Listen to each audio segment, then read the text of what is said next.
Let's build the About page. Here we can take two approaches. One would be to build the HTML statically in Astro and then link the data from Content Island.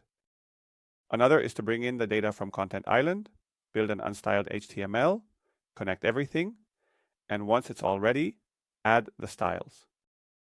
Both approaches are equally valid. It depends on your preferences and what you're more comfortable with. Maybe if you're a developer, you prefer to make sure the data loads first and then maybe hand off that work to a teammate so they can work their magic. We're going with the second option, meaning we'll load the data, check that things show up, and then style it. First of all, we're working with TypeScript. Let's define the model we're bringing in from the About page. If we go to Content Island in the Model tab, we can see that we have the About entity. We expand it and see a series of fields. Picture, the photo, full name, the person's name, short bio, the short biography, extended bio, the extended biography. Let's bring this into the code. What would it look like?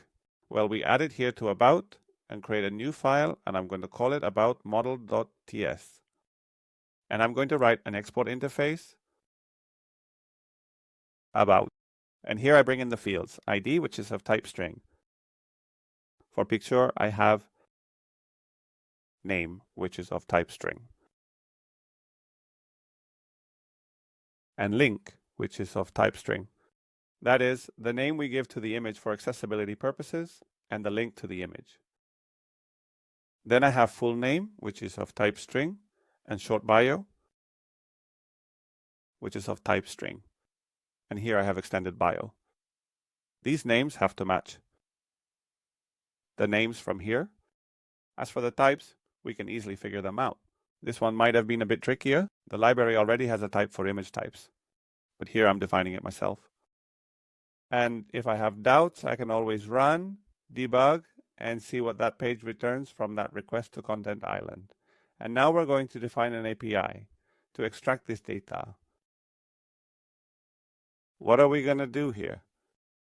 Well, define an asynchronous function called getAbout that fetches the data from Content Island. To fetch that data, we could go low level with the Content Island REST API, or better yet, we have a library that helps us and provides a lot of syntactic sugar to make it easier.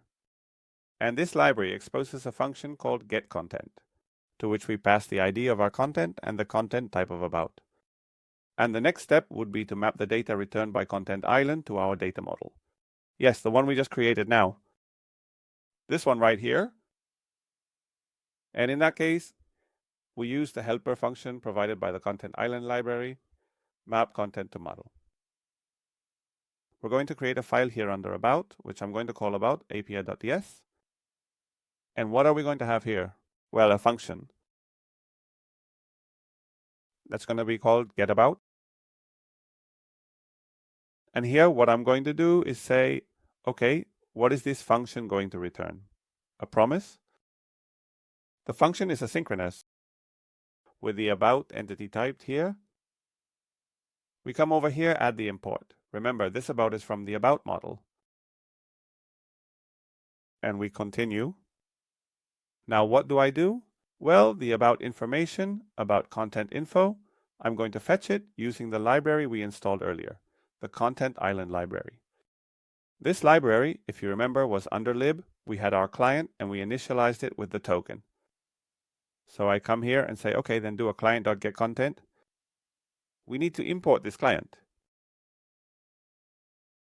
And in this getContent, I'm going to pass it the ID of the About record I have in Content Island. And if we want, as a second parameter, I'm going to specify that the content type is About. I do this as a safety measure, because if I make a mistake and fetch an ID from another type of entity, I'd rather it fail. Here I see a capital letter. Where do I get this from? And where do I get that from? Well, we go over here to Content Island, we go to the content. Here is my profile, it's the About information, all of it is right here. And look, on one hand, there's the About model, which is the one I used here, which in a larger project E, we can put into a constant. That's what we'll do. And I get the ID from here, copy it, and paste it here. I say, okay, then bring me this About content with this ID. Once I have about content info, the next thing I do, if I debug this, it brings me a lot of data and a lot of metadata. It is to use the helper function map content model, which allows me to bring only the data I'm interested in and adapt it to this structure. So let's do a return map content to model of about and about content info. This way, here I fetch all the information, and here I clean it up and only bring the information I need in the about format of my model. Now that we theoretically have data access ready, let's move on to the code for the page and display something to see if data actually shows up. This is the moment when you say, oh no, it's not working. I'm missing the key, the model was wrong, I made a typo, so you need to have a bit of patience here. Let's go now to our about, and in index Astro, we're going to get to work. I'm going to click here on the about page to be on that page and see how things change. All right, the first thing would be to bring in from the get about from our about API that we just created. In other words, this little method we made here. Okay, the next step would be to load the data. Const about equals await get about. A little note about Astro. If we're in static mode, this would only run once when I generate the site, the HTML, and the CSS. Then it would be uploaded to the server and wouldn't run again. It only runs at build time until I upload the static HTML and CSS to the server. If I'm in server-side rendering mode, it would run every time the page is served, but that's another story.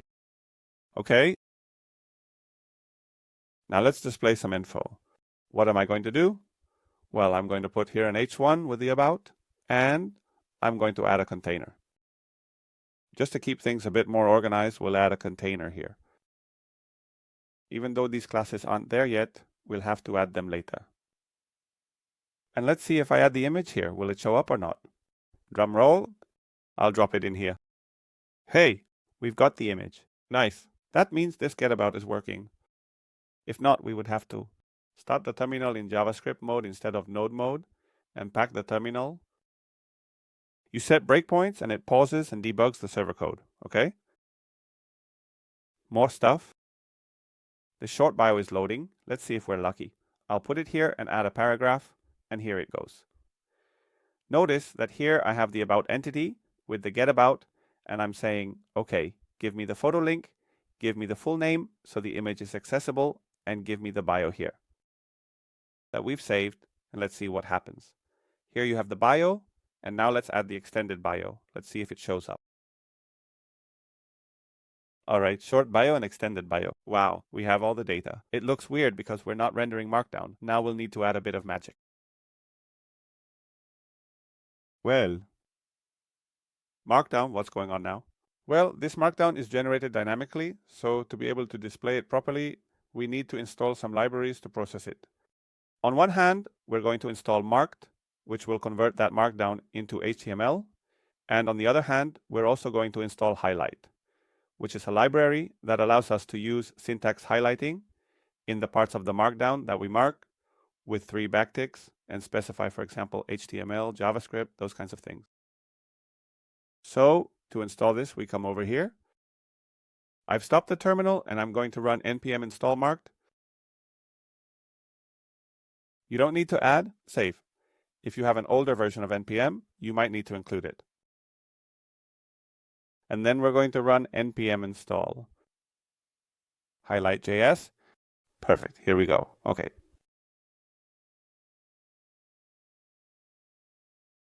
Library is installed. For the highlight library, we need to add the CSS of the theme we want in the layout. So I'm going to go over to the Astro layout and add a link to the highlight style sheet. We come over here.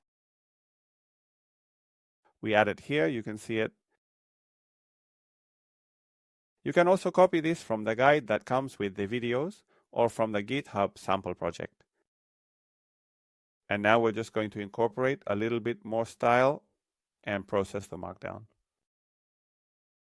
Now we're going to add a bit of style and process the markdown. We go over here to About, to the index, and inside the fence code block we bring in the mark library that we previously installed. And we'll specify that the content of the extended bio field should be converted into HTML, styled using the formatting defined by marked. We're also going to add a series of styles so that our page looks good. Here we're going to have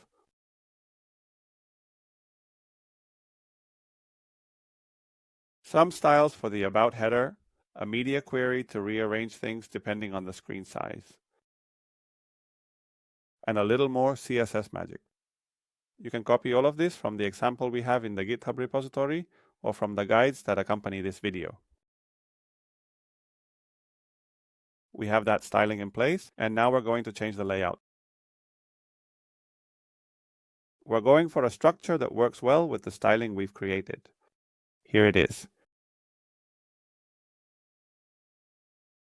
Here we have our header, our image, the short bio, as well as an introduction with my name and the extended bio, which we render as HTML so it gets displayed. If we run this, we can see that it looks much better, and here we have our markdown with our embedded image. If we make it larger, we can see that the layout adjusts. This is looking good, right?